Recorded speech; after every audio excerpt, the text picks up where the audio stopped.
Buongiorno dal liceo Ettore Majorana di San Giovanni La Punta, ci troviamo qui con la professoressa Lorena Bucolo. E con la prof. Anna Giaratana.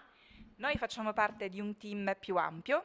Sì, il professore Angelico, il professore Maresca e le professoresse Passalacqua e Gentile.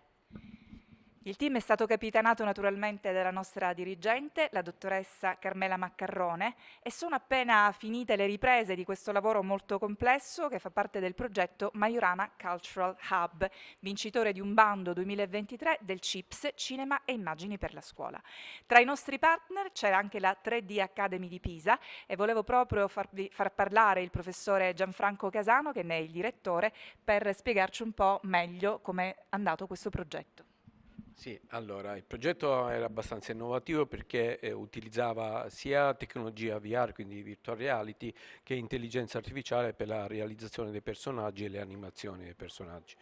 Abbiamo fatto la ricostruzione del parcheggio dell'istituto che poi si trasforma durante appunto la navigazione con Ettore Majorana in un teatro in cui abbiamo praticamente dei ragazzi che fanno una rappresentazione teatrale.